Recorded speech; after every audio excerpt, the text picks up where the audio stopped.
Yo, pump it up. It's time for the news. Yo, we getting ready to bring you the news, boy. You need to know it. Welcome to the 12th episode of Open Run. This is our podcast in which we share a unique perspective on youth sports and sports in general. This week's topic is the benefits and disadvantages of kids switching teams. Now, we talking travel teams, high school teams, or all of the above? I say all All the above. All of the above. I think a lot of it have its advantages and disadvantages. It just depends on what your agenda is. But I can see one time. But when you get to 2 and 3 times, now you got to start looking in the mirror. I know some people probably jump teams because they're not getting pushed. And some are jumping teams because this team is winning. Right. And I want to go on and win a team. But eventually, when you're thinking next level, what kind of perspective is that putting into a college coach? Is this kid loyal to me? Is he committed to a team? If I sign this kid, is he not going to like him and just want to transfer? So there's a lot of things that plays into that perspective. Do college coaches look at what teams you play for, or do they look at that stuff? I have no clue on that one. I really don't. What's amazing is, we kind of always revert to talking about our kids or us as our youth. And I think back, Tyson played on a couple of different travel teams, but it wasn't to the point of he was moving teams because of the team was better, the team was worse. He started off with the Brandon Bolts. I think he was in the 5th grade, but most kids in the Bolts were in the 7th and 8th. But he was just playing, just to get some experience. He didn't play in any games. Then he went to SEBA. SEBA was a local team. JC did a pretty good job with him, but they were local kids. And then he started with Jason, the Ambassadors. Wasn't happy, didn't play. The joy of basketball was just, it was kind of sucked out of him because he wasn't playing.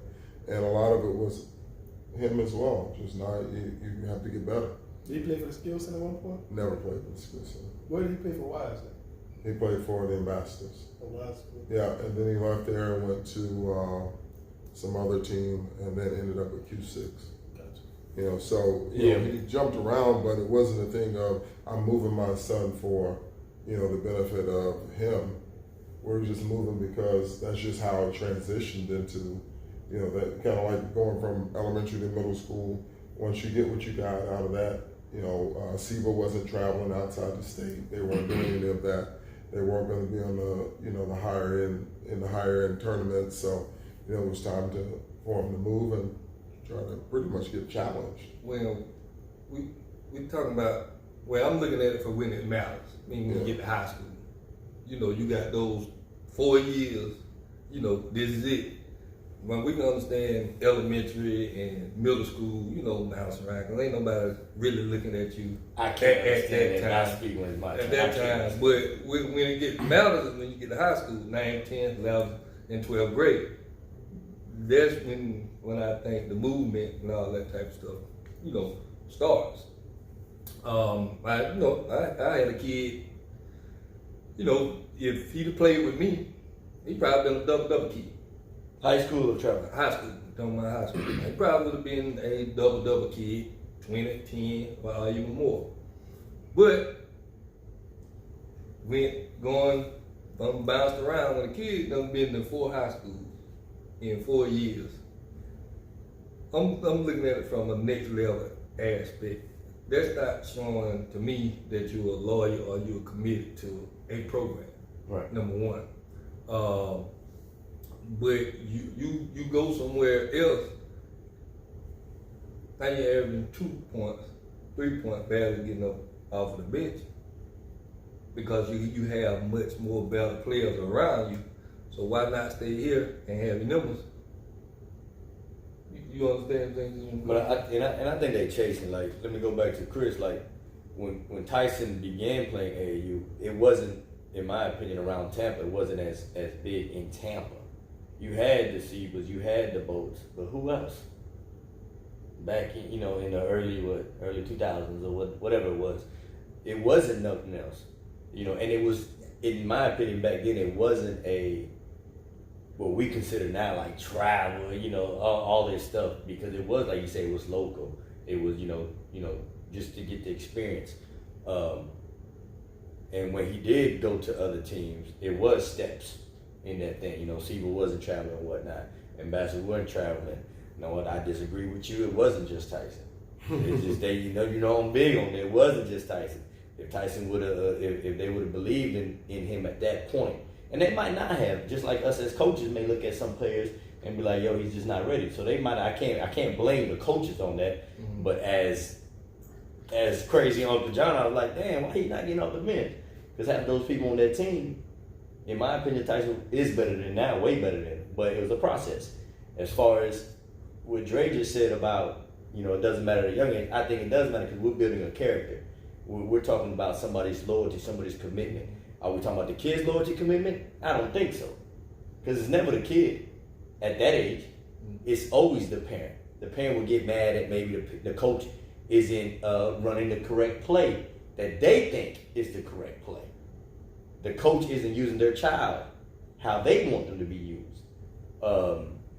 There's a disagreement. One disagreement turns the whole thing around and, we moving. But I've seen posts, plenty of posts where, and I'm in a better situation. But when they were with us, and I use our organization as an example, when they were with us, they were like, "Oh man, it's the best thing, I'm so proud." And then I see the same statement on another team. And then the same statement on another team. So it goes back to what you said. When do you look at yourself in the mirror? So we talking high school, and again, I always like to speak off of personal experience. And my nephew Adonis, Chris helped him get into Carolwood Day. And Carolwood Day, I don't know if it was a new program or what. All I know is when I would go to the games, it looked like he was playing in a wheelchair league. And I didn't like that, he was 6'8", big kid, pretty skilled. He had trained with Chris for years, and he was very skilled. I didn't like that when he shows up every year, he's the man, he's gonna be starting, he's this, he's that. I wanted him to know what it felt like to have to fight and work for a spot. You know what I'm saying? I wanted him to be in a situation where guys are coming in every year and you gotta fight for it.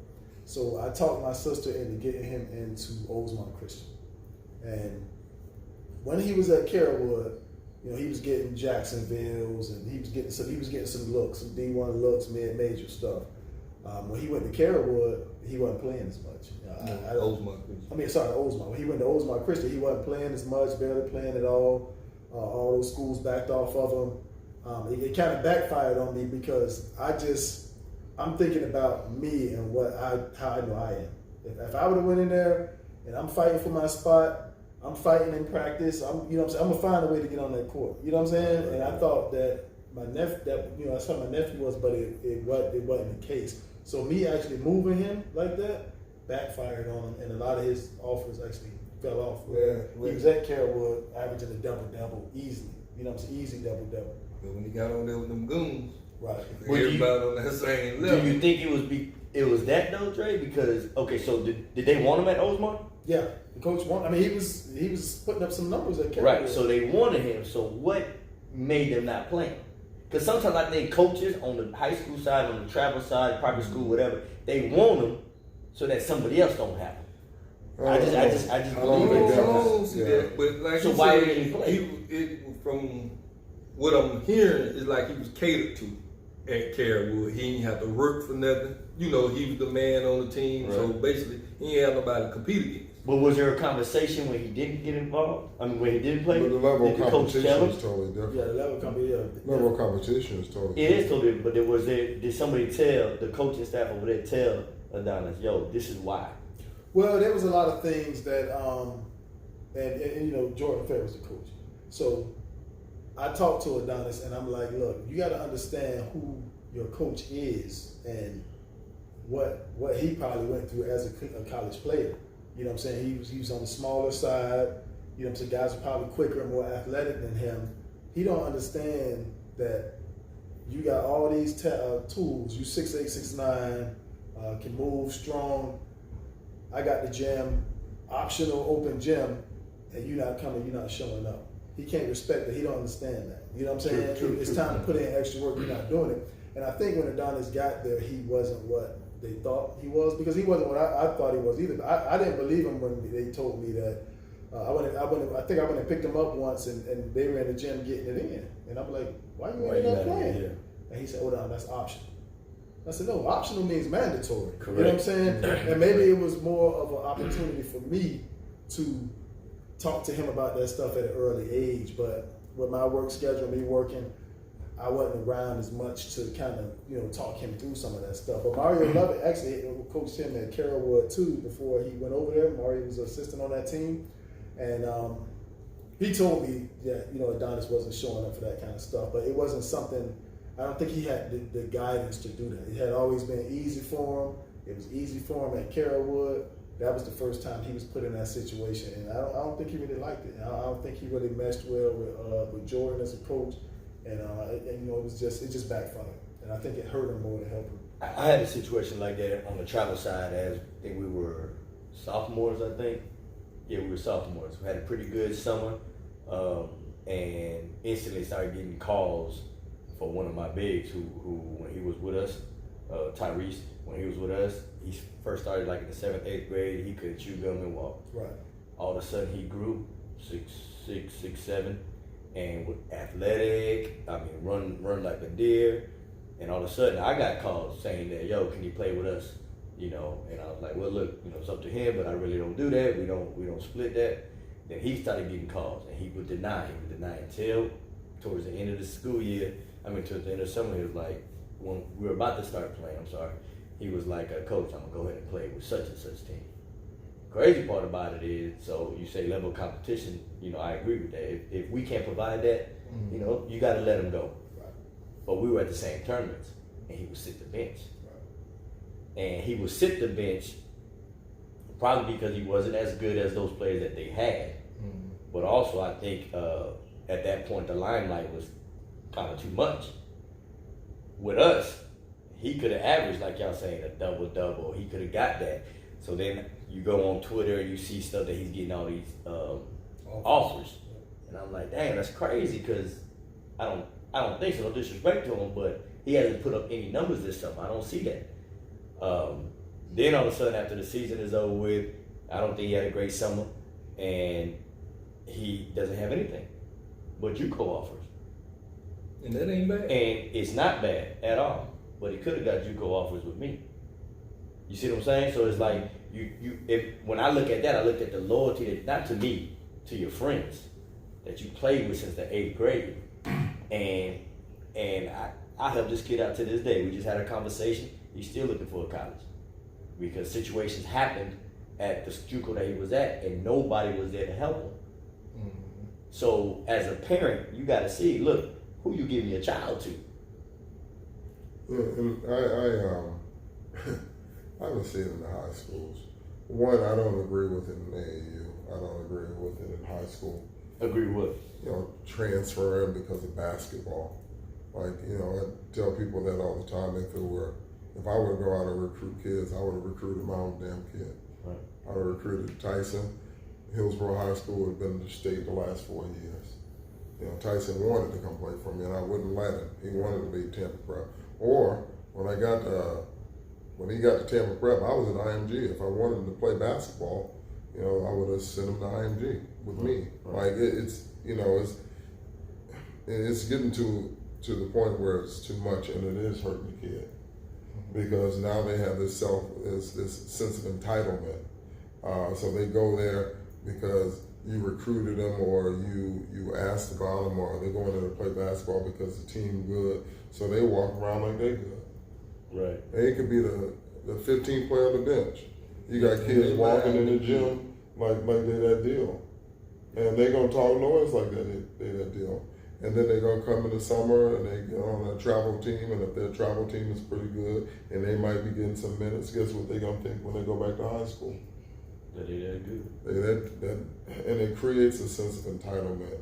It creates no loyalty, no stability. So what's gonna happen when they get older, when they get to a job? and they have to compete for a promotion. What they're gonna do? Up and leave? Right. They get the promotion. Well, how many high schools did you go to growing up? One, man. Stop How many high schools you went to? One.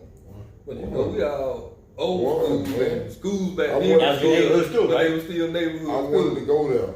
But even though basketball wise during the summer, we ain't go to Atlanta. You know, we went to camps, but everything was based off of the era. Was that ever in your mind though? Don't stop. Like y'all live in, so you grew up in Tampa. Right. How many? I mean, Tampa got all kinds of schools now. But when you grew up, how many schools? A lot. So I'm in school? Yeah, Probably about in 20. Tampa. Yeah, it's a lot. About Was 20. there ever in your mind that you said, "Man, I'm finna go to Hillsborough"? I'm gonna tell you like this. When I left Paris, when I was at Paris, and said Washington was actually my coach. A guy from Tampa Catholic came to see me, and Bayshore Christian came to see me. My dad was like, he put it in my hand, what you want to do? I'm going to Jefferson. That's where my guy's going. So I went to Jefferson. You know what I'm saying? Like I could have went to Tampa Bay Tech, but you know, the team that they had, like we would have won state probably 2 times. You know what I'm saying? If I would have went there, but I'm a dragon. Stay with your I'm peers going because you knew your role. Right. They knew you knew them. Now you're going into another fixture. But I tell you what, in hindsight now, Right, that's what I was gonna ask you. Now if you look back. Okay, the difference between me and CT. CT, same situation. His mama was like, "You going to Tampa Prep?" He's like, "No, I'm going to go to Hillsborough." And his mama put her foot down and said, and Shake told me this story. She said, "You're gonna hate me now, but you're gonna love me later for it." And she sent him to Tampa Prep, and he was mad about it. Now, looking at our careers, you know, when it was time to go to college, both of us didn't have no SAT scores, but they had shaken college prep courses to get him ready for the SAT. They let him take it multiple times, and he was even told that we will find a way to put you in a prep school before we send you to JUCO. My only option was go to JUCO. So let me say this, because similar to what I think what Chris did with Tyson. Did she do that for basketball, or did she do that for education? He wasn't playing basketball. See, as a ninth grader, when CT was as a ninth grader, CT was 5'9", 5'8", 5'9". What? As a ninth grader, yeah. By the time he was in 10th grade, that summer he grew to be 6'3". So he was the water boy at Greco. Tell all the jokes on the bus and stuff. CT wasn't even playing ball. He hit a growth spurt. Got over there with Coach Jones, is coaching at HCC now, Coach Finn. And they developed him, and he grew, and they developed him, and the rest was history. So, but it was education. It was Kentucky. So it was education. It was for education, absolutely. But he started playing basketball when he was there. Right. Like Leo Murray will tell you, when he was like, I was seeing in the paper, Carl Thomas, I'm like, and I went and saw him, and he was tall and stuff, and he was like, I was like, Carl, that told all the jokes, you know what I'm saying? Like, if somebody was chewing on the bus, they would go get Carl and bring him to chew him back. That's crazy. That's all that was his role. But that's why I tell people, that's why I sent Tyson to Tampa Prep, the academic. People thought you sent him for basketball. No, hell no. Right. That's why I'm trying to get Georgia on that. He went there in the 7th grade. Right. It was Basketball take care of itself. Basketball take That's care of what he itself. You know, but with these kids, man, I really don't understand it. I had a kid last year transfer. I was just 6th school. 6th school. In 4 years. I had another kid transfer last year. I was his 3rd school. Like, what are they looking for? I don't know. You know, and here's the thing, and I tell people this all the time. You can say we recruit and we do all this, and which is far from the truth. But those kids are headaches because they don't have a buy-in. Like, there's no loyalty. They don't care about the school. There's no relationship with the Terriers, and I want to graduate from here. No pride. Yeah, it's no school pride. They don't do anything with anyone at the school. You know, and so it becomes more of a headache because they don't. You know, those kids like Bryce, Moraine, and Dexter, Stallworth, and Big Zach. You know, those guys went through the program, so they know what it feels like to be a Terrier. They know what it means to go through myself and Coach Goodwin's program. They respect the program. I mean, they built that program. Right. So they know what, they respect what it's about, and they're gonna, when they leave, they're gonna be like, You know, damn, you know, Coach Chris told me that, Dr. Goodman told me that, and they're gonna always come back, and they're gonna be very appreciative of what we taught them. Right. The ones that come for a year, they ain't getting nothing out of it. So you talk about pride, you talk about, you know, what the legacy that they left and they're built. Is that different because I'm hearing two different stories. Is it different in high school than travel ball? No, it's the same thing. It's the same thing, man. You know, I just asked Tyree James, I said, how long you been with me? He said, since the 4th grade. I said, so since you were 9 years old? He's like, yep. You got Tyree, you got Levandre, you got Justin. Leftwich came in the 6th grade. Ashton came in the 5th. Ashton came in the 5th. Sharp came at the end of the 5th. But you have all these kids, you know, that they're going to have a relationship and a bond for a lifetime. Absolutely. Like they were boys. So why do parents decide for their child? And they could have been pretty good. Well, if you would have kept your 4th grade team, Mike Trigg posted a picture the other day. I sent him that picture. You did? I sent him that picture. I don't think y'all did all that though. No, I'm joking. Oh, yeah. 2018 was a squad. Anyways.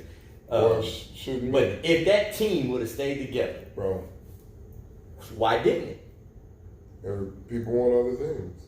Because if that team, you got, right now, let's just call out the best players in this area. You got Trigg was on that team. Mm-hmm. You got Gabriel Sharp was on that team. Mm-hmm. Tyreek was on the team. Tyreek James was on the team. Levandre was on the team. Max from Clearwater was on that team. Yeah. I mean, a year later you had Miguel was on that team. That team would have been tough. Yeah, absolutely. You know, but I'm a firm believer in if you build it, they will come. You Did some try to rush it? Did some try to rush the success? I think that's one of the issues. They try to rush the success. They don't want it to be a process. They want it to be a microwave process. And microwave food is nasty and unhealthy. You know, they don't want to trust that process. They don't want to have your mom and my wife, man, made some gumbo. What? I had that thing today. You know how long it took her to cook that She had little gumbo? crabs in there, You know how long it took her? Long 2 days. That's why she can't cook it for New Year's. 2 days, bro. That was good. She was getting up in the middle of the night cooking that. Messed up my dad's diet. Yeah, but I'm just saying, when you gonna cook, you cook. You know when your mama cook on Sunday, she starting early that morning, and she gonna cook it all the way through. See, people don't want that anymore. So let's bring up Emmanuel Sharp. Emmanuel Sharp, best sophomore in the area. Yeah, Probably in the state. Best player in the area. General. One of the top in the state of Florida, right or wrong. Mm-hmm. He was with us since the 4th grade, 5th grade, 4th grade. Yeah, you did. On that team, you had Eric Daly Jr., you had Emmanuel Sharp, Yeah, Justin. two of the best. You had the kid from Sickles that came over. Yeah. And Dylan. And then you had the other big kid who moved. He was from Clearwater. And So then, my question is, why would then you could have had CJ Hawkins. Because he came CJ over. Hawkins play living, and so did CJ Cruz. CJ Cruz. Mm-hmm. So my thing is, so why do you think that Emmanuel, and I think his name would have been out regardless. Dion? Do you think it helped? Yeah, Dion was there too. Well, I'm seeing it. I'm doing like that. At the end of the day, college coaches ain't recruiting teams. Right. They're recruiting players. Correct. So no matter basically where you're at, as long as you're being seen, no matter what team you're on, if you're putting in work, you're gonna be putting in Well, work. let me ask you this though. You weren't part of the skit at the end, but did you know who Emmanuel Sharp was? Yeah. Or do you know him now? I knew of him. I knew him. Okay. But now you see everything on social media. Right. Which is, Because he had 50 in the 9th grade national as an 8th grader you know, with the skill set. And you know, do I agree that he left? No, I don't agree with it. But I don't. I'm asking. I understood it because I'm like, look, I didn't like how it went down, but I understood. I was but like, okay, everything is you gotta look at everything. It is a basketball aspect, then there's a business aspect of it. correct. I don't think they leave because of basketball. I think they leave Oh, well? because of the business aspect Explain that. of the purpose. Okay. You know, it Okay. may be more perk. I don't have to pay for travel. Parents ain't got to pay for travel. Okay. You know, it's free. You still gonna get it in, but your family's taken care of. Everywhere we go, they go. You know, so it's a business aspect of it too. Do understand. I do understand, but Gabriel left early too. But so you turned up. You know, he left, and you know, I accepted him back. Trig left a couple of times. I accept. You know, it's never for me. You know, I tell parents all the time, they ain't my child. Mm-hmm. You know, so if they leave, that's on them. They always help me. They always be welcome back. Miguel still hasn't told me to quit. Sure has. Yeah, I saw him and gave him some love this 2 years ago. this Saturday. He playing well too. Yeah, I saw him Yeah, this he look Saturday. good. But I'm just saying, I gave him some love. I won't treat the kid any different. But I was like, bro, you still, you know, you haven't quit. You know, just like, hey, Coach Chris, I ain't coming back. You know, I don't understand But you it. still want to see them do well. You do. But you still want to see them You do know, well. what's the sad piece is, you know, like, I don't think people feel that you can do the same thing that other people do. Agree Like 100%. for 10 years, I had to make phone calls from IMG's office to get our kids recruited. So relationships, it's been a minute, but relationships that we built on the college level were stupidity. I mean, I had IMG logo on my shirt everywhere I went. IMG, you're gonna get conversation. You know, and just still those relationships are intact. So when Tyson was being recruited, I made a lot of phone calls. I reached out to a lot of coaches. What I'm doing for Santia right now, I'm reaching out to a lot of coaches. The kid is averaging damn near, you know, 27 points a game, 20 rebounds. You know, and it's the same thing I'm doing that I did for my son last year, pushing out to Christian and Warren and all those kids that played with Miles. You know, all those kids that played for me in the past. I sent out their stuff and I sent it to people that we have relationships with. If I had those players, people say, well, they don't go to bigger schools. Well, if I had a bigger player, then they would go to a bigger school. You know, it's not me. Right. You know, we played in AAU and won fourth place in nationals. We played in the Under Armour and lost in the Final Four. The only non-branded team to be in the Final Four. You know, so we played it and we put kids in front. Kids still got to perform. Like you said, it doesn't matter who you play for. You know, we go where the coaches, you know, coaches go. Coaches come and say things about kids. Parents look at me like I'm the one that said it. I didn't say it. They said it about your child. You know, so that's why this is my Kobe tour. You know, because I can't do it. I mean, it's just no loyalty, it's no love, it's no passion, it's no purpose. And people move for the wrong reasons. Well, I think what Dre said is trickling down. Not nothing from the NBA. It's a business. The heck with the love of the game, love of the team, the loyalty, the commitment. It's more about what somebody can do for me. So I see. So we can't do that with the NBA because I see both sides. Because if an owner fired a guy, would you be mad? You wouldn't tell the owner he's not being loyal. Right. You know. So I see it from both sides. Those guys that bitch and moan and complain because they're not winning, they want to leave. You know, they want to chase the championship. You know, that's cool because if the owner, they ain't winning, they ain't performing, guess what the owner's going to do? Yeah. They gonna So shoot is their it ass okay? off. Just say you do have 12-man roster. If you on 9, 10, 11, or 12, and you decided, you know, you're not getting enough clout here, or you feel like you should be. Now I can see it justifiable. Me too. I thought, well, I want to move and go over here and see Right. if I can get more playing More time. time. more Absolutely. You think so? I just had that happen this weekend. I have Okay. one of my new kids because we were carrying 11, 12 kids on the team, and one of my new kids, his mom hit me up, and it was done it was tactfully done. It was very well spoken, and basically she told me that she coached before and she understands how tough it is to juggle, and she talked with a lot of sense. It made a lot of sense what she was saying. It was already something that Jerry and I was already kind of talking about anyway, because we want the kids we don't want to carry 12 kids and we got 2-3 kids not playing. Right.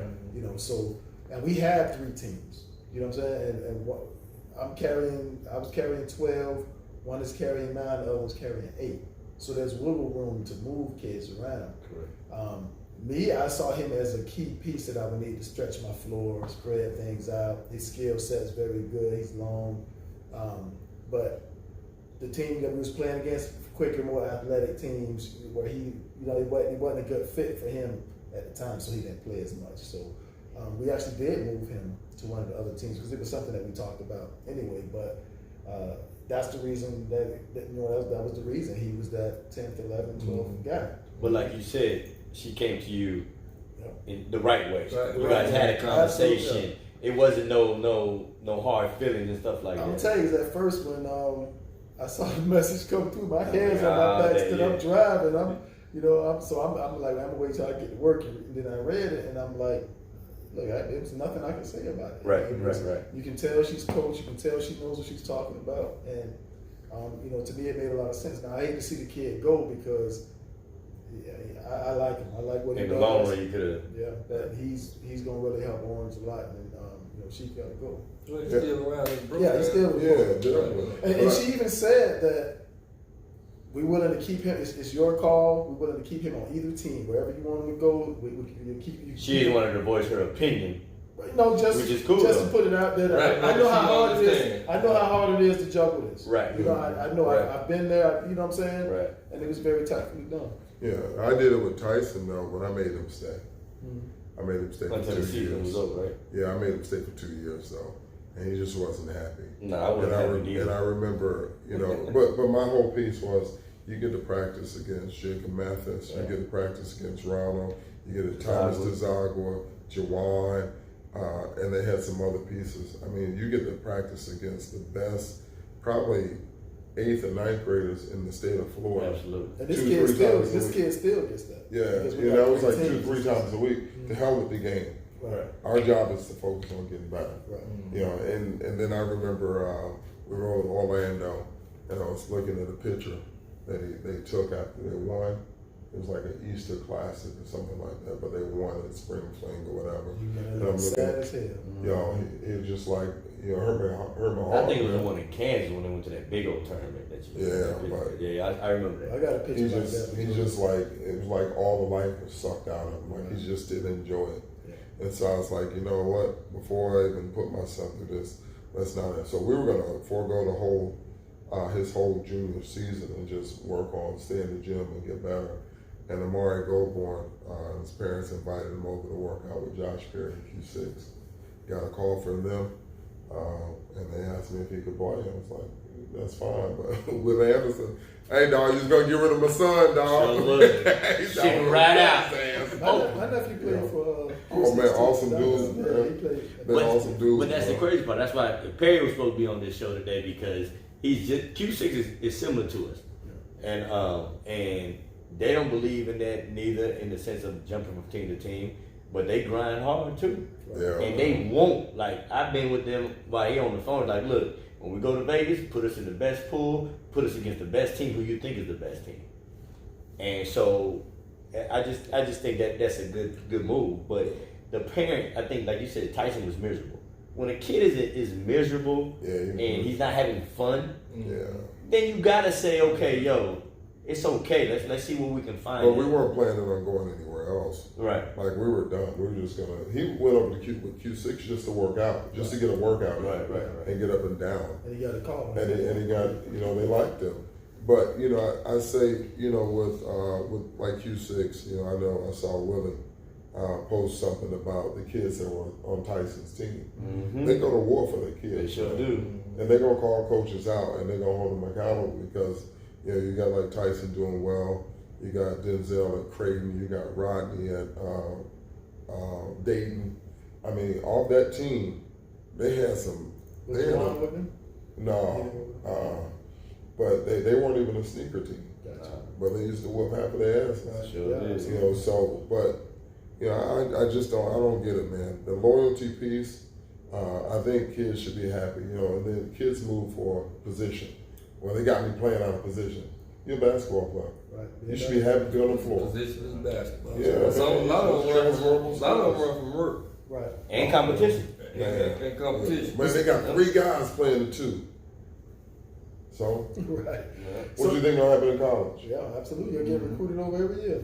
Yeah. But the thing about it is, most players, and I know I went through it. You go through a stint where playing feels like a job.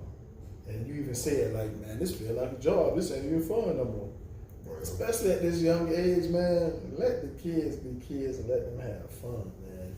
You know what I'm saying? But And they would do it playing with their friends. absolutely. Oh, they will, and I think they will perform better. Absolutely. Yeah, they'll be put in a situation where you don't have 5 people trying to shoot the ball and 1 basketball on the court. You don't have to compete for shots, because if y'all boys, you know what you're gonna do. Everybody don't eat if you boys, Right. you know. But they go to these teams and whoever get the ball off the rim, shoot it. I'm sorry, real quick. I had a kid that well, some of the kids left, and I had a kid that stayed with me, but he was good friends with some of the kids that left, and he wanted to go play with his friends, and I didn't know it that first year. And this is a kid that I was really close to, loved his game, and I didn't know that he wanted to go that previous year, but his mom made him stay. He made him stay in this situation. So the next year he was asking again, can he go play with his friends? And so she called me and she was telling me, and she was saying that she didn't want him to go over there, she wanted him to stay with me. And I'm like, and I explained to her, like, no, he's gonna go through a time where this feels like a job. You know what I'm saying? I said, at this age, what were we, 6th grade, 5th, I was like, at this age, it needs to be fun for him. And if he wants to go over there and play with his friends, let him go play with his friends. As long as you don't feel like them coaches trying to look at him in the shower or nothing like that, let him go over there and be with his friends, man. Mm-hmm. And you know, and that's what she did. And to me, I mean, he was happy, you know. I mean, but you know, it wasn't my problem no more. You know what I'm saying? So I'm not gonna hang on to a kid, you know, that wants to go elsewhere and enjoy. You know what I'm saying? But most of the time, it's not the kid. No, Absolutely. no, 90% of the time it's not. So I'm gonna tell a story about when I was playing semi-pro. We had a dude that was average double, you know, this pro, but they were bringing, you know how it is in some leagues. They'll bring kids, guy come from in from overseas and still want to play. Yeah. They release somebody, bring him in this and another. So got number started going down. Not semi-pro. You was playing pro. USBL, you getting paid. Yeah. That's pro, right? Yeah, Yeah. you getting paid. Yeah, he's getting paid. So, Right. That's pro. You have to run to the bank and cash a check, but you getting paid. so coach was like, hey man, your stats falling. And he was like, hey coach, I'm gonna be honest with you. Yeah, I was averaging double, but y'all keep bringing different players in and out. And I said, one of these players you bringing in ain't feeling me getting 20 points. Right. Yeah, true. You know what I'm saying? He tried to get his 20. Absolutely. So when we had a camaraderie, a chemistry ride with the player that we started with, everybody knew their roles. Right. But when you guys just started switching and bringing players in, you know, my numbers went down because somebody ain't feeling me getting 21. Yeah, So, somebody trying to get you their know, call up. that just stuck with me for a minute. That's true. You know, that stick with me now. Yeah, and that's how it works. But that's how when you talk about transferring and going to these teams, these travel teams, you go, what do you think the better travel? You're gonna have the better players. They're gonna want better looks, so they're gonna want better numbers. So they're gonna put up better shots and more shots. You know, it's the same thing. Like, I tell kids all the time, don't think you can come to Hillsborough and change Hillsborough. We won. We've been winning. The person that I've had average the most points was our first year with a kid named Damani. And this year in Santia. Other than that, for the last 4 years, 15 points maybe. Bryce Moraine averaged the most. But we've been winning. We don't need that. Everybody get a chance to eat. And if you can do your thing, you can be recruited. Right. You know, 15, 8, and 4. That's a nice stat line as long as you perform it. You know, but people don't want to do it. They want to run. So quit again. And you know, and also too, before we wrap up, guys got to learn how to play without the ball in their hands. Yes. If you playing on the travel team and you earlier in your career and you always got the ball in your hand, you never learn how to play without the ball in your hand. And let's say you go to high school and you go to Blake. Sharp ain't putting the ball in your hands. No, he's not. That's Emmanuel Sharp's ball. You know what I'm saying? Like if you go to Seventh Christian, that's trade ball. The ball ain't going in your hands. You got to learn how to play without the ball in your hand. Right. And so many do not understand that. I think Lonzo Ball, when he played his whole career, he had to play. He played with the ball in his hand True. until he got to the Lakers with LeBron. And I think that's why he struggled initially, because he was not used to having that ball in his hand. He looked like he was lost out there. He didn't know what to do. So wherever LeBron go, that ball The go ball in is his in his hands. hands. But that's that dude. Absolutely, yeah. Absolutely. Rightfully so. And you gotta learn. And, you gotta learn how to. You know what I'm saying? That's going back to being a basketball player. Exactly. So that might be a subject later on. What is a complete basketball player? Don't do that. True. Don't do that. You It ain't see on me in the social 4th media. grade, 9-year-old, what I be yelling? Extra boo, pow, pass, over here. There'll be no dude that has the ball, Be bro. loud just like that. but that's our time, man. Let us know what you guys think, man. Does it hurt or help change the switching from team to team? Put it in the comments. Share this video if you like it. That's it. Appreciate it. Merry Christmas. Happy Happy New Year. holiday to you. Happy New Year. Happy Quit New again. Year. Quit again. I couldn't hardly get off that sofa just then. Damn, that been 41 minutes.